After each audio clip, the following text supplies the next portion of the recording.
Last week, someone asked me, why should I even care about wild horse behavior? My horse is domestic. He lives in a paddock, loves his hay, his routine, and there are no predators. He's nothing like a wild horse. And that's a fair question, because when we look at the way most horses live today, it feels like they've moved far away from the wild. They're fed, sheltered, protected. Their lives are structured and managed. But here's something to think about. Almost all the wild horses we see today, Mustangs, Brumbies, Conics, even Exmoor ponies, come from domestic horses. They were once managed, stabled, trained, and yet, when they're left in freedom, something changes quickly. They reorganize, they return to social balance, their behavior becomes clearer, even their bodies change. They become smaller, more robust, their color shifts, their hoofs harden, because underneath everything we've added, the blueprint is still there. They don't need training to become horses. They just need the right environment. And your horse, that blueprint still lives inside them too. This isn't about copying nature. It's about using it as a reference point. Because here's the thing, many domestic horses today are out of balance. They're nervous, shut down, pushy, resistant, disconnected, and often the response is, this horse needs more training or more control or more rules. But what if that behavior isn't a problem? What if it's a response? When you look at wild horses, especially those that have returned to freedom, something stands out. They're clear, they're social, they're balanced. Even Mustangs, who are rounded up every few years and whose groups are constantly broken apart, still often show more social rhythm than many domestic horses do. Why? Because they live in a system that makes sense to them. And this isn't just interesting to know. This is the foundation. The social structure, behavior, and communication of wild horses gives us the starting point for real connection. Before training, before conditioning. Let's look at what they show us. Not as a romantic dream, but as grounded insight into what horses actually need. First, we have to become visible before we become relevant. Horses don't automatically see us as part of the herd. To them, we are just another being, one that often doesn't act like anything they understand. So they might avoid us or resist us or follow only because they've learned to submit. But wild horses communicate clearly across herds, across regions. Their language is universal.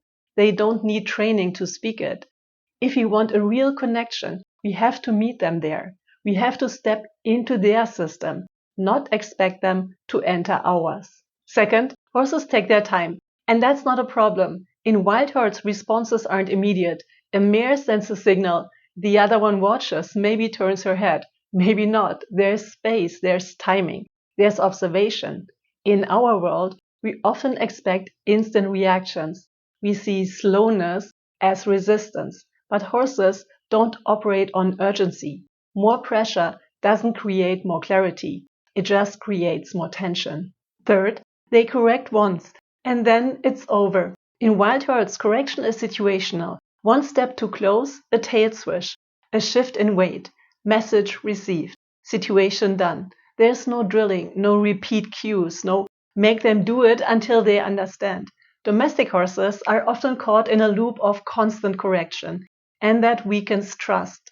The more you repeat a signal, the less meaning it has. The more you escalate, the more confusion you create. Wild horses teach us, say it clearly, say it once, and then move on. Fourth, learning happens through inclusion, not isolation. Young wild horses aren't taken away for training. They learn by following, by being part of the rhythm. They watch, they copy, they figure things out by moving with the group. That's how they build confidence, not through obedience, but through participation. And we can offer that too. Shared walks, group rides, letting your horse move with others, not just for others.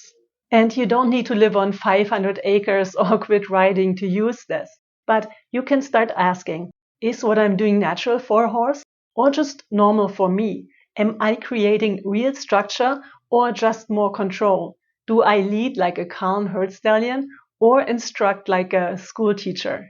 And small changes make a big difference. For example, approach your horse more like a horse would, relaxed and without going straight for the head. Just offering the back of your hand as a quiet greeting is enough. And give them time to respond instead of expecting instant compliance. Let them be curious. Let them follow. Let them think. You will be surprised what shifts when you stop trying to correct and start trying to connect. So, your horse still carries the wild inside. That's not wishful thinking, that's biology. And once you begin to see it, you will notice more moments of honesty, moments of clarity, moments of connection. And those moments will change the way you show up for your horse and for yourself.